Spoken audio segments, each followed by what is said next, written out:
Mari kita bersyukur kepada Allah. Hanya dengan bersyukurlah hidup kita menjadi bermakna.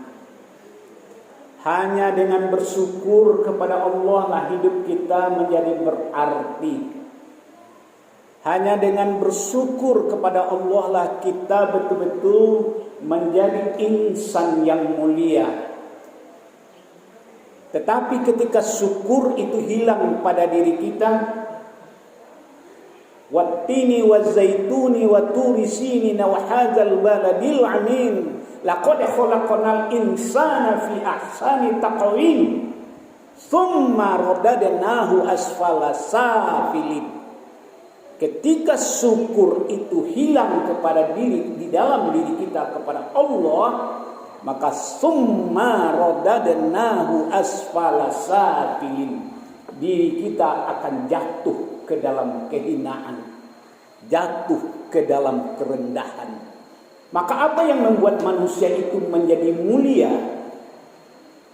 Apa yang membuat manusia itu menjadi berharga di mata Allah di tengah-tengah masyarakat adalah syukurnya yang mendalam. Dalam keadaan kurang bersyukur, dalam keadaan ada bersyukur, dalam keadaan lebih bersyukur, pahit sekalipun hidupnya bersyukur. Tetapi manusia yang paling hebat itu adalah manusia yang mensyukuri takdirnya. Manusia yang paling sempurna itu adalah manusia yang mau mensyukuri takdirnya. Allah sudah tentukan takdir kita masing-masing. Kalau ada manusia 8 miliar di dunia ini, ada 4 miliar umat muslim atau 3 miliar umat Islam di dunia ini. Siapa yang paling beruntung adalah mereka yang menerima takdirnya. Meskipun di antara 3 miliar umat di dunia ini takdirnya tidak pernah sama. Kalau ada kita jamaah dalam masjid ini, jumlah jamaahnya 200 orang. Takdir kita yang ke 200 orang ini masing-masing kita adalah berbeda. Maka orang yang beriman itu adalah orang yang menerima takdir kita.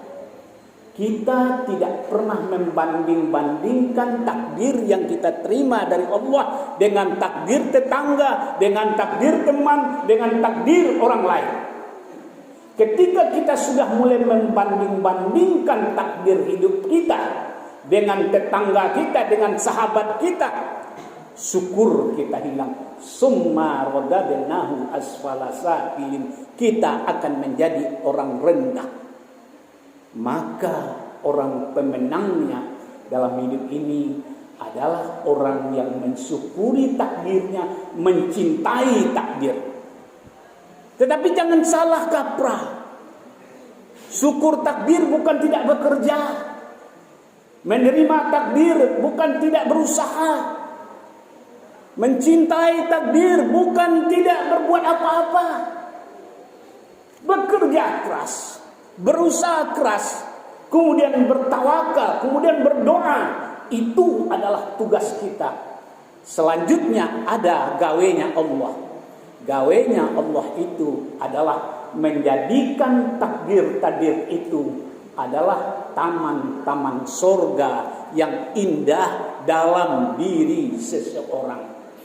Ketika seseorang mencintai takdirnya, dia tidak akan pernah merasakan hidup susah, hidup sengsara. Karena ini takdir Allah kepada saya. Saya mencintai Allah, mencintai takdir. Ada orang bilang cinta kepada Allah. Aku bersujud kepadamu ya Allah. Tetapi tidak mencintai takdir. Apa yang diberikan Allah kepadanya. Sesungguhnya dia itu bukanlah orang-orang yang mencintai Allah. Ada orang yang mau surga, minta surga, minta kebahagiaan, tetapi takdir Allah itu tidak dia cintai, maka bahagia lari dari dirinya. Kapan kita bahagia? Ketika Allah memberi apapun jenis pemberian itu, kita terima dengan ikhlas, maka Allah merubahnya menjadi ketenangan hidup. Ketenangan hidup tidak diletakkan di harta, di jabatan, di kedudukan, di pangkat. Tapi hidup tenang itu diletakkan Allah kepada jiwa-jiwa yang tenang. Jiwa yang tenang itu jiwa yang bagaimana? Jiwa yang mencintai takdir, menerima takdir. Itulah jiwa yang menang. Jadi jangan salah kaprah. Berpikir untuk menjadi beriman itu simpel, tidak sulit. Berpikir untuk menjadi bahagia itu tidak susah. Mengejar bahagia itu tidak susah. Benahi diri, benahi hati, benahi pemikiran, sikap, tingkah laku, di sana akan muncul kita ternyata memang ridho dengan takdir Allah. Ketika sudah mulai ridho dengan takdir Allah kepada diri kita, di sanalah letaknya wahai jiwa-jiwa yang tenang. Orang yang ridho dengan takdir Allah, jiwanya akan tenang. Wahai jiwa-jiwa yang tenang, kembalilah kepada Allahmu, pulanglah kepada Allahmu dengan ketenangan jiwa, karena kamu mencintai apa-apa yang diberikan Allah kepadamu.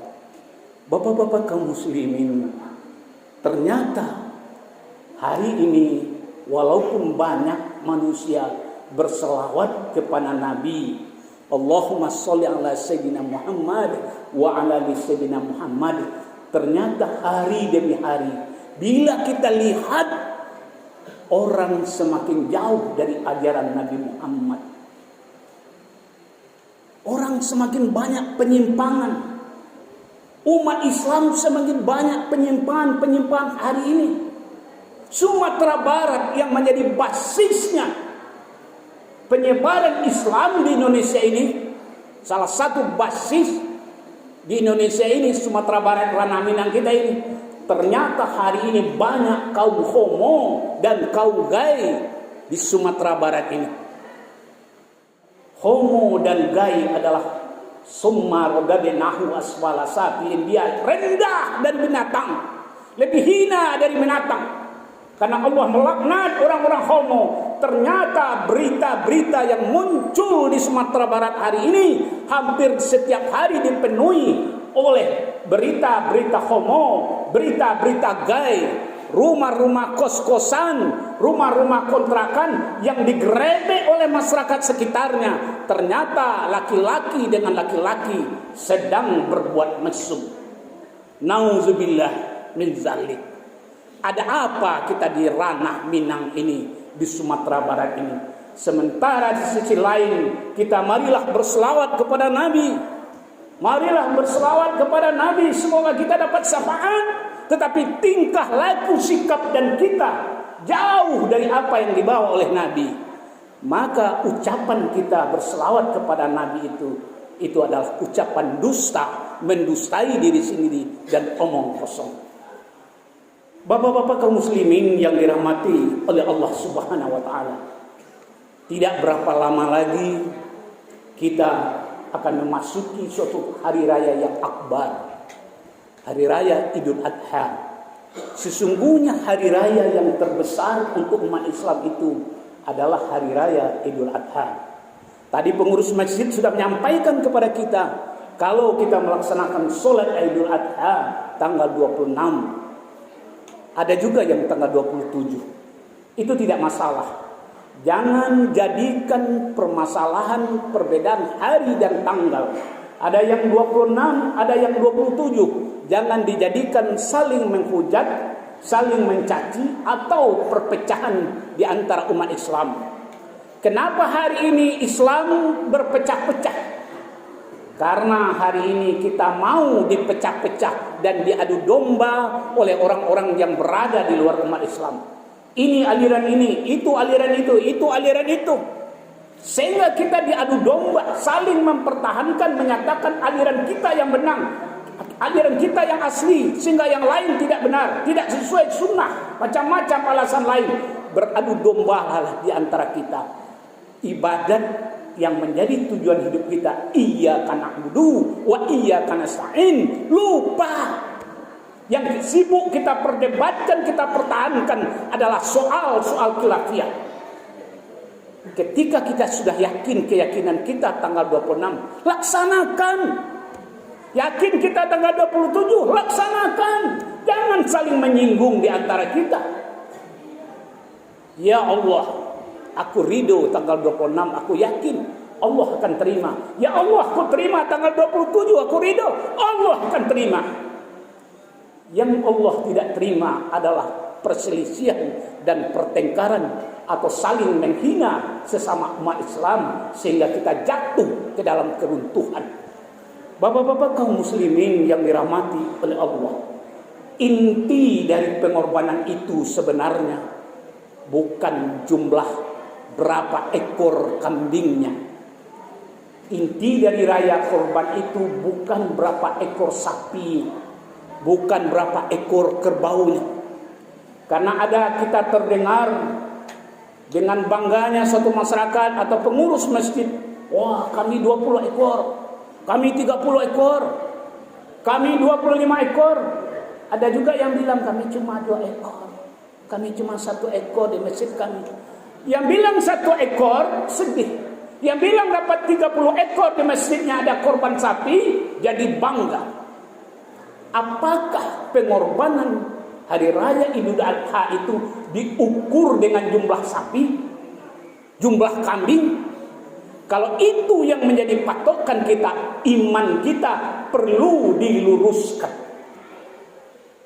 Hari raya Idul Fitri itu bukan ukurannya berapa jumlah sapi yang berkorban yang dipotong hari itu. Tapi ingat ukurannya adalah wa wasainal insana biwalidayhi hamalathu ummuhu wahnan ala wahnin wa fisaluhu fi amaini anisquli waliwalidayhi ilayyal masir. Itu intinya. Intinya berbakti kepada Allah, patuh kepada Allah, taat kepada Allah, dan berbakti kepada kedua orang tuamu. Inilah yang dicontohkan oleh Nabi Ibrahim dan anaknya Ismail. Ketika Ibrahim bermimpi dia akan menyembelih anaknya, dia duduk termenung. Ditanya oleh anaknya Ismail, ada apa wahai ayah? Aku bermimpi Allah memerintahkan untuk menyembelih kau. Apa kata anak? Sembelih ayah, aku bersedia. Dalam sejarah ini, kisah ini, Ibrahim patuh kepada Allah, Ismail patuh kepada ayahnya. 2 contoh hikmah yang perlu kita ambil dalam kehidupan. Sembelih saya, kata anaknya.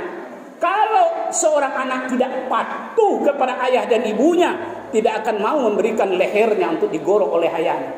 Kalau ayah tidak patuh kepada Allah, tidak akan mau dia sembelih anaknya.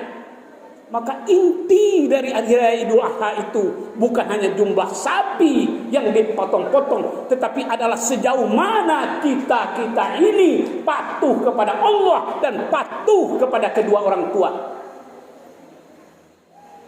Bapak-bapak kaum muslimin yang dirahmati oleh Allah, hari ini semakin sedih kita. Anak-anak semakin banyak yang durhaka kepada kedua orang tua. Anak-anak semakin banyak yang melawan. Bahkan seminggu lalu kita dengar berita ada anak yang tega bunuh ibunya, bunuh ayahnya, hanya demi meminta uang karena kalah judi online. Ayah ibunya tidak mau memberi, dia bunuh keluarganya. Alangkah kejamnya.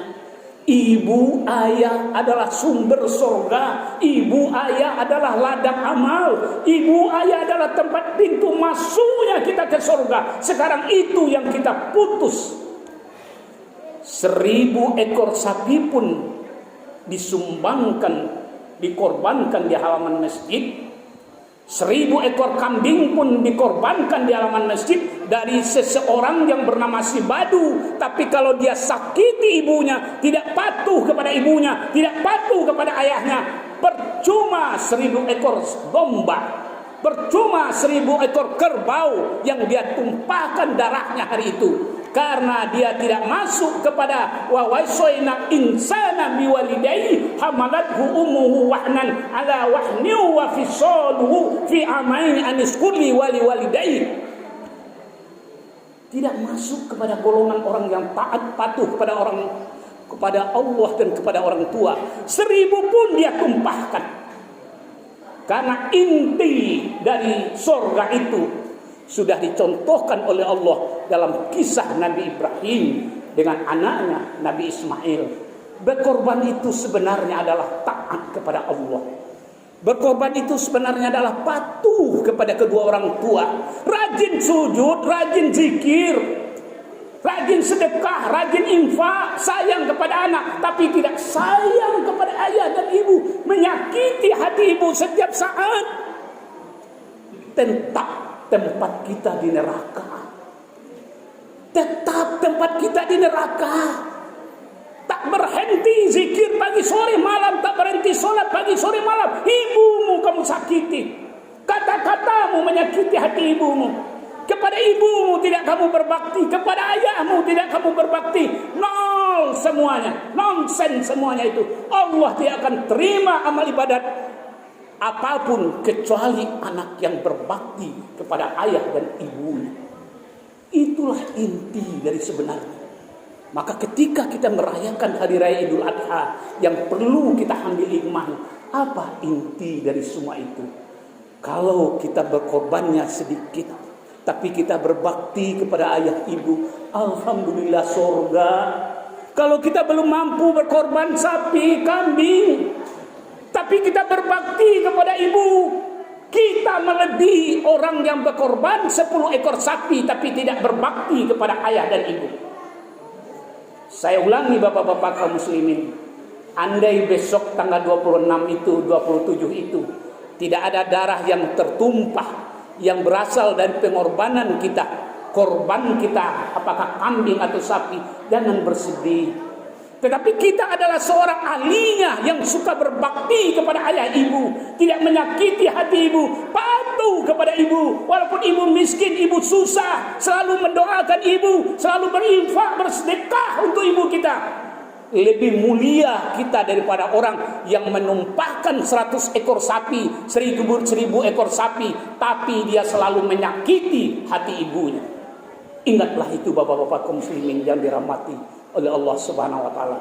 Demikian saja, semoga dapat kita ambil iktibar dan manfaatnya. Faktabiru ya ulil albab.